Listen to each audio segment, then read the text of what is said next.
Batiin natin Merry Christmas. Merry Christmas! Sa kapila, Merry Christmas. Merry Christmas! Purihin natin ang Panginoon. Hallelujah. Kung paano nga po sa araw na ito, ang ating pong susi na pagsasaluhan ay everything good I do is a miracle seed I am planting. Sabihin nga po natin lahat, everything good I do Everything good is a miracle seed I am planting. Kung kayo po'y tatanungin ko, may anumang bagay ba na mabuti sa tao? O likas na mabuti sa tao? Meron po ba? Wala. Sabi po sa salita ng Diyos sa Santiago 1:17, pakibuksan po ang inyong banal na kasulatan. Ang sabi po dyan, kung ating babasahin lahat, ang bawat mabuting kaloob at bawat sakdal na kaloob ay pawang buhat sa itaas, na bumababa mula sa Ama ng mga ilaw, na walang pagbabago ni kahit alinuman ng pag-ibig. Ibig sabihin, ang kabutihan o anumang mabuti na mayroon tayo, ito ay mula sa Diyos. Kaya namang mabuti na kaloob na iyong tinanggap mula sa Panginoon, kailangan mo iyang iyasik. Every little thing, every good gifts na iyong tinanggap sa Diyos, kailangan mo iyang itanim.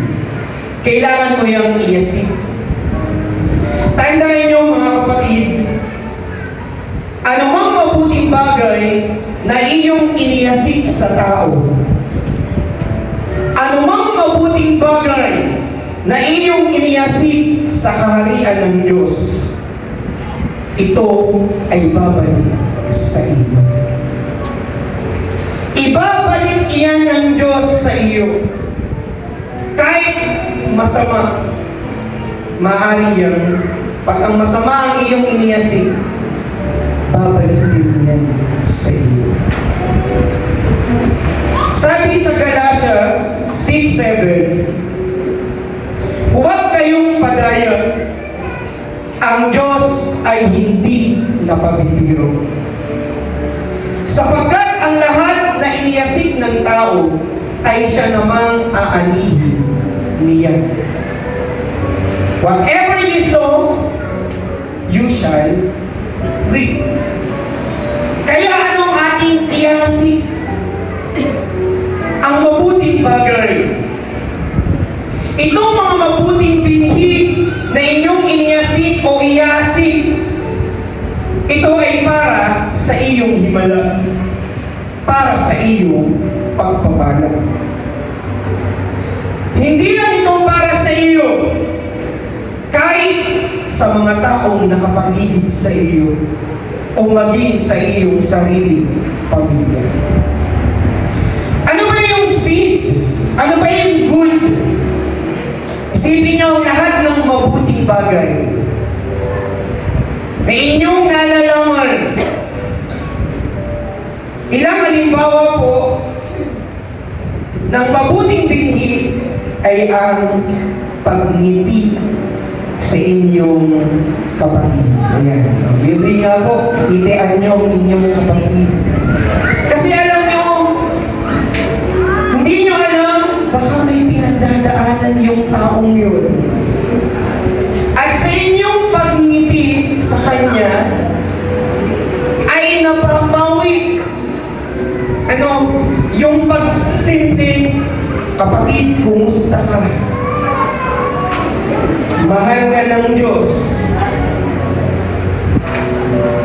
That's a good seed. Being grateful. Yung ikaw ay mapagpasalamat. Una, sa Diyos. Pangalawa, sa mga tao na gumagawa ng mabuti para sa iyo. Being grateful, being thankful, that's a good seed, kapatid. Or it can be sitting up with someone all night.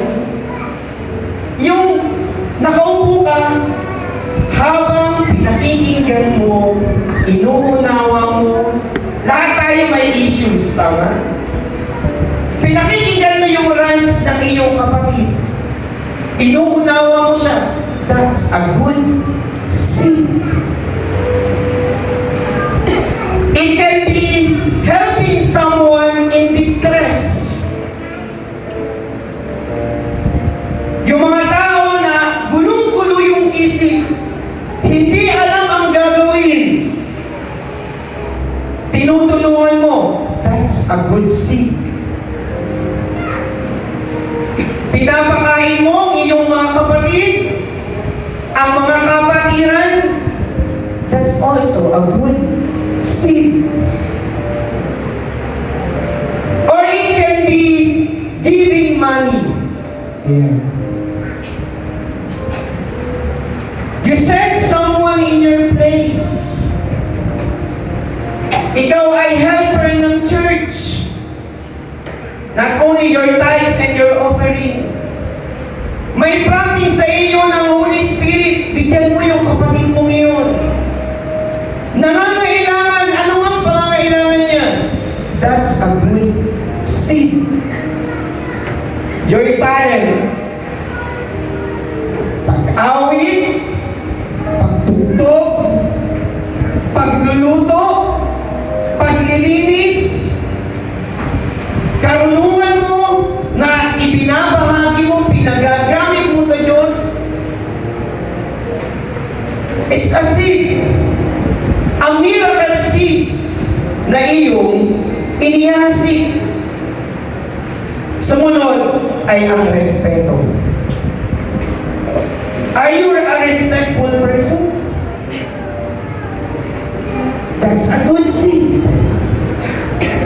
Iba yung impact sa tao kahit sino pa man siya, natapos man o hindi, kapag iyan ay iyong inire-respeto, yan ay hindi mo pa rin iniyasik.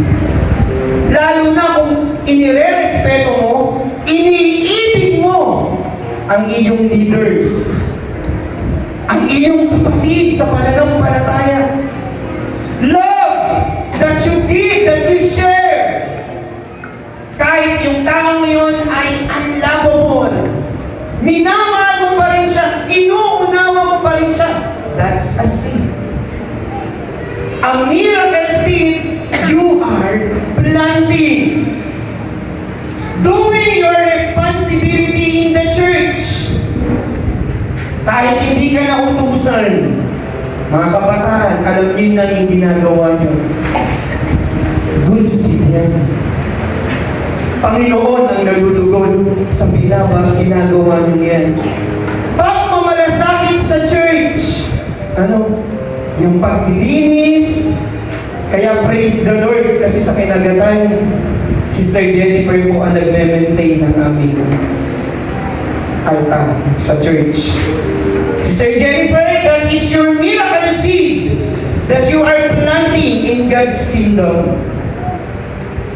Your love, your respect, your obedience. Yung pagiging masunurin mo.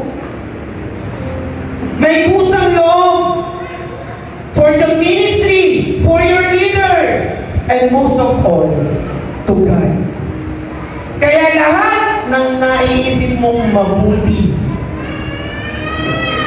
hindi yan mawawalang kabuluhan. Lahat ng iyong ginagawa, iniyasik. Tandaan nyo, it will be multiplied back to you. Ibabalik ng Diyos ang mga bagay na iyan sa iyo at sa aking buhay. At nais ko pong ibahagi sa inyo yung isang kwento sa susi pong ito. In 1964, bago po buksan yung Oral Roberts University, si Oral Roberts po ay may struggle sa pagtatayo ng building. Isang araw, meron pong dumating na mayaman para siya ay katagpuin o kausapin. At yung mayaman pong na yun, dire-diretso yung salita. Hindi makasingit si Oral Roberts. Sabi ni Oral Roberts, gagawa ng dakilang bagay ang Panginoon sa kanyang buhay.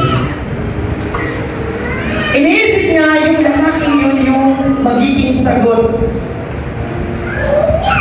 Kaya nung siya'y mabigyan ng pagkakataon na makapagsalita, nagsalita siya. At alam niyo yung inopen ng kanyang bibig? Pera. Nung pagkasalita niya yun, alam niyo po ang nangyari? Dali-dali umalis yung mayamang lalaki. Iniwan si Oral Roberts. Sabi niya, it is done. Tapos na. Naisip niya na nagkamali siya. Ano pong ipinapakita ng kwentong ito? Sabi sa salita ng Diyos sa Isaiah 55:8, your ways is not my ways. Iba ang kaisipan, iba ang kaparaanan ng Diyos sa kaparaanan ng tao. At alam niyo po, after makaalis nung lalaking mayaman na yun, may dumating sa kanyang kaloob-looban. At alam niya na ang tinig na yun ay mula sa Diyos. Nais siyang kausapin ng Panginoon. Bakit siya nais kausapin ng Panginoon? Para siya ay sawayin. Para siya ay paalalahanan. At alam niyo po ang sinabi ng Panginoon kay Oral Roberts? Mula sa kanyang kaloob-looban, pakinggan niyo po. You don't care anything about Him. You are not concerned about Him. Di ka naman nagmamalasakit tunay sa Kanya. You are only concerned about what you need. Anong ibig sabihin? Concern lang siya dun sa Kanya sa pakinabang. Ano ang makukuha ni Oral Roberts? Dun sa tao ngayon, sa mayamang tao na yun. At ipinapakita ng story na ito, mga kapatid. It shows how motives is important in every action. Napakahalaga ng motibo sa lahat ng iyo at ng aking ginagawa. Maloloko mo ang tao, pero ang Diyos, hindi. Napakahalaga ng motibo, kaya sa lahat ng gagawin niyo, sa inyong pagtugtog, sa inyong lahat na mabuting pili na inyong iahasik, search your heart. Search your motives. Kaya alam niyo po, isang bagay ang natutunan ni Oral Roberts nung mga oras na yun. Tao lang tayo, nagkakamali. Amen? The only thing you can do with a mistake is give it to God. Kapag ikaw ay nagkamali, no retaliation. Accept the fact, Lord, sorry. Lord, sorry. Ibinibigay ko na po itong bagay na ito para sa iyo. At doon sa bagay na yun na natutunan ni Oral Roberts, alam niyong ginawa ng Diyos, hindi na ina-expect. May isang babae na dumating sa office niya. At akala ni Oral Roberts words na ang babae ito ay nag-a-apply ng trabaho. Tingnan nyo, ang kaisipan ng Diyos ay hindi iiba sa kaisipan ng tao. At alam nyo ang dala ng babae? Yung kailangan ni Oral Roberts. Sabi niya, magbibigay ako, mag-aasit ako, sabi ng babae. At doon, si Oral Roberts ay kinoconvict ng Holy Spirit. Sabi sa kanya, shut up. Huwag kang magsalita. Hayaan mo lang siya. At sabi ni Oral Roberts, dahil natuto na siya, kung sigurado ka, after ng ilang linggo, bumalik ka sa office. So, hindi siya nadala sa sinabi ng babae. Lumipas ang ilang araw, bumalik yung babae. Sigurado siya sa kanyang ginagawa, iniyasik niya, nagasik siya. Doon, napunan ang pangangailangan ni Oral Roberts sa pamamagitan ng babae. Tingnan niyo ang iwagan ng Diyos. Diba? Iba ang kaparaanan ng Diyos. Kaya church, do as God directs. Wala iba tayong gagawin kung ano ang inuutos at sinasabi ng Panginoon. Trust to God, not in the people.